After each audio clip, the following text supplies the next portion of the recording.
So that's John chapter 8. I'm going to read verses 31 to 36. To the Jews who had believed him, Jesus said, "If you hold to my teaching, you are really my disciples. Then you'll know the truth, and the truth will set you free." They answered him, "We're Abraham's descendants and have never been slaves of anyone. How can you say that we shall be set free?" Jesus replied, "Very truly I tell you, everyone who sins is a slave to sin. Now a slave has no permanent place in the family, but a son belongs to it forever. So if the Son sets you free, you will be free indeed."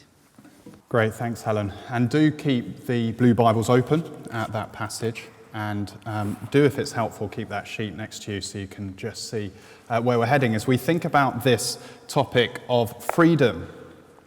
And I wonder, as we start to think about it, I wonder what you made of those words from the mouth of Jesus Christ. If the Son sets you free, you will be free indeed. Maybe it's at odds with everything that you make about the Christian faith. Christianity, you think, is the complete opposite of any kind of freedom. It takes away my freedom. Maybe you've heard those words for the first time ever this lunchtime. And there's a part of you that's intrigued. Really? Can Jesus really offer a freedom? What does that mean? What does that even look like? Because the reality is, we seem to be a society that cares a lot about freedom. And that is a good thing. The fight for freedom has resulted in really good changes. It's led to a more fair and open society, especially for smaller minority groups. We have freedom of speech, freedom of expression, freedom of belief. And we agree that this is a good thing. And so it seems that as we look at society around us, freedom is something that we passionately want. If you jump over the pond, they passionately and sing for it themselves, singing, we are identifying themselves as the land of the free. In fact, recent studies seem to suggest that Americans hold freedom as the most important value in their society. And so recently, George W. Bush once said, "We love our freedom and we will fight to keep it." And it seems to be no different close to home. We care about freedom. I'm sure there won't be too many people in this room that would put their hand up to say they'd love to have a little less freedom. And only recently we've seen the introduction of civil partnerships for heterosexual couples. And now, leaving the issue and the topic to one side, we can talk about that another time. But thinking about how freedom has shaped that fight, it's a good example of our desire for freedom.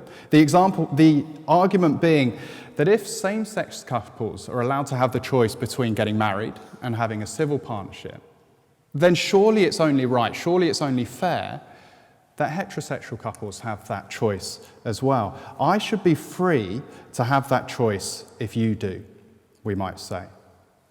And so we can want freedom from things, and we can want freedom for things. And we are careful not to impose our views on others, impinging on their freedom, and we certainly don't like it when others try to impose anything on us. In fact, it seems freedom is often used as a measure of progress within a society. How do we know if we're moving forward? How do we know if we're going in the right direction? Well, we measure our increasing freedom when individuals and groups are given more freedom to be who they want to be. Well then, if that's happening, it might be said, we are a society that's moving forward. In 2014, the BBC ran a Freedom Day, and in doing so, they asked many different people from different backgrounds and walks of life what it means to them to be free. What does it look like to be free? And in collecting all the different responses, they put it together and came up with this definition of freedom. Here's what they concluded. We are free when we can do or be what we want without external constraints, so long as we don't harm others. Let me say that again. We are free when we can do or be what we want without external constraints, so long as we don't harm others. That is what we want. That is what it means to be free. to do or be whatever we want without these external constraints holding us back the whole time. And so the common thought can be, when it comes to Christianity, well, surely that is just the opposite, even the enemy of freedom. I mean, how can I be free if I'm forced to follow a God who will just impose his laws and his rules on me that stop me living how I want to live? Surely Christianity is constrictive and narrow. Surely Christianity just simply takes away my freedom. And so is this the solution? To be free so we can do and be whatever we want without external constraints, so long as we don't harm others. Well, as we think about this idea, this topic of freedom, let me suggest that maybe this is too simplistic a definition or understanding of what freedom is. And so let's think for a moment why freedom isn't so simple as this definition seems to suggest. And then later on, we're going to think, could Christianity in fact bring us a freer or a greater type of freedom? So then, first point, why freedom as we might like it isn't so simple. Here's my first observation. What we think is harm isn't so simple. As we saw in the definition, it said that as long as I don't bring harm to other people, then who are you to tell me what I can and what I cannot do? I'm free to do as I please. However, the danger is that what constitutes harm isn't so simple. We don't seem to be able to agree on it. What one person considers to be acceptable, to another might not be. And we see this so often in the news in our modern day, that someone takes offense at what someone else has done or said, and yet the first person thinks it's totally all right. What happens when someone says something in the name of freedom of speech that conflicts or brings harm on someone else's religious beliefs? Or someone's freedom to religious expression can bring harm to another. Or if you apply it to different issues or topics in the modern world or in the world around us, we see how harm is so hard to define. Take something like pornography. Some might say, hey, I'm free to do whatever I want in my own room, to watch whatever I want. I'm not hurting or harming anyone else. And yet others may say, and recent studies seem to suggest, that pornography can be so damaging to relationships, either ones currently in or to future ones. You see, this definition is meaningless unless we can agree on what harm is. And so then, who gets to decide? What we think is harm isn't so simple. Second observation, what we want freedom from isn't simple. Society seems to tell us that constraints are bad. We ought to be free to be able to live without constraints, to be able to live without the constraints that other people want to put on us. And maybe that has brought you here this lunchtime, thinking, why would I be interested in Christianity when it takes my freedom? When it imposes constraints that I just don't want. I want to be able to live free without external constraints. And yet we don't need to look far. Take the issue or example of Brexit to see that that's probably an unrealistic dream. As a country, and I don't know how you voted individually, but as a country as a whole, we decided to leave the EU. We want to be free from the constraints of being part of the EU brings on us. We want to decide our own trade deals. We want to be able to determine who comes into our country. And yet, as negotiations have shown, leaving the EU with total freedom, without any constraints, well, that looks less and less likely the closer we get to March 2019 when we are officially to leave. There will be constraints. As well as that, there seems to be an underlying thought that all constraints are negative. And yet, looking at a few simple hypothetical examples, we see that constraints aren't simply negative, but necessary. Take sports. I remember when I was younger being told that without a referee, there is just simply no game. And so I heard a story of a father taking his son to play in a youth football match, and the referee didn't turn up. And so the father, after much persuading, decided and agreed to referee the game. The only issue was that the father himself wasn't that interested in football, and so didn't know the rules for himself, and so had no idea on what rules to impose and how to enforce any laws on the game. And some might say that is total freedom. Freedom from any kind of rules imposed on us so we can do what we want in this game of football. But that's not freedom. It was just chaos. And in fact, it was when the referee did arrive and implemented the rules that the chaos turned to order, only when constraints were added. But what about a relationship? What the world seems to always tell us is the thing that will make us happy. And yet, as relationships develop, as a relationship deepens, as a loving relationship forms, each will start to form their decisions based around the other person. Often relationships can bring restraints. How you choose to spend your time based on someone else. How you choose to spend your money on someone else and not yourself. Yet now, for the good of the other person, we want to do them. These constraints aren't negative. In fact, the irony is that it can often bring a freeing satisfaction. You see, constraints aren't necessarily a negative thing. We can have constraints that destroy us and can take away our freedom, and constraints that can lead to more freedom. What we want freedom from isn't so simple. And then third observation, what we want freedom for isn't simple.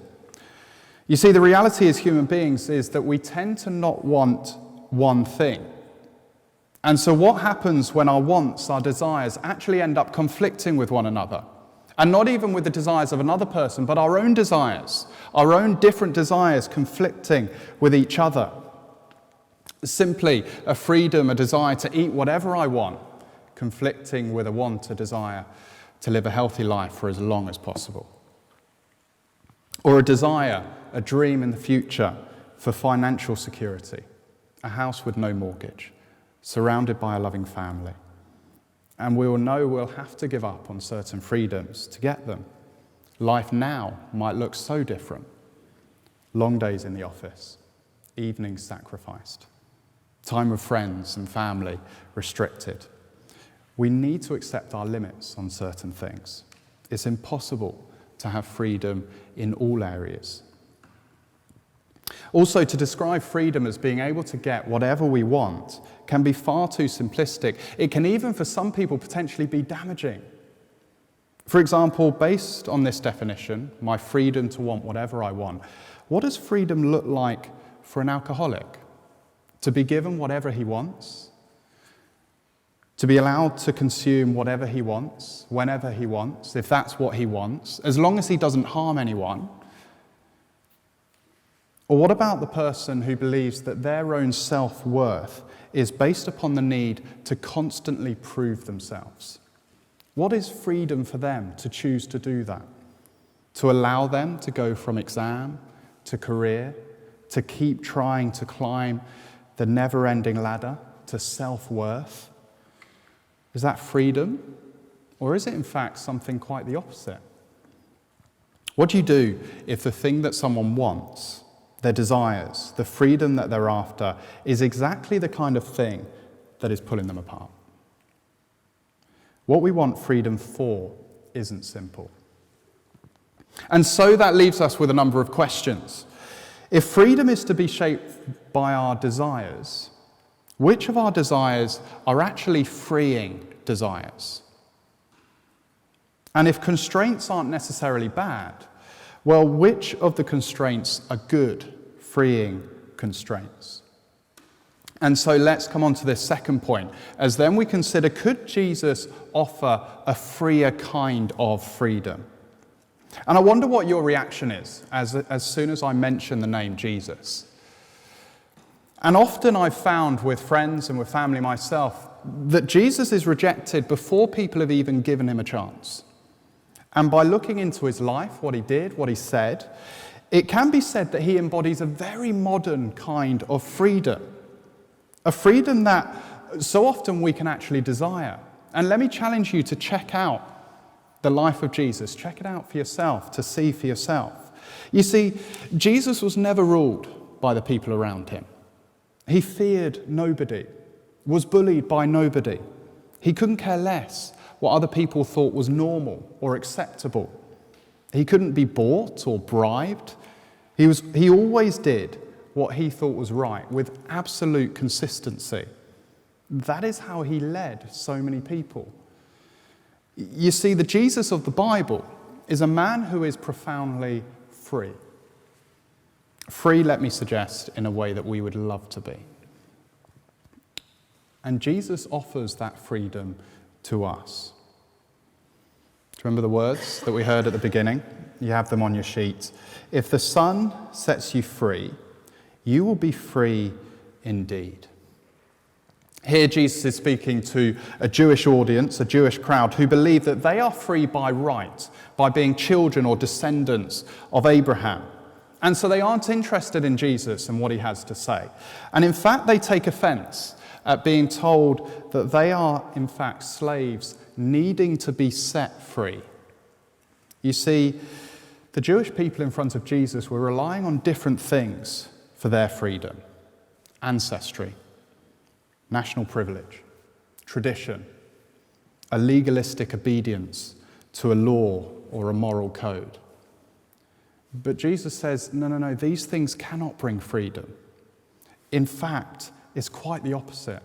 They just lead to a slavery. What can bring freedom? Jesus says, if the Son sets you free, you will be free indeed.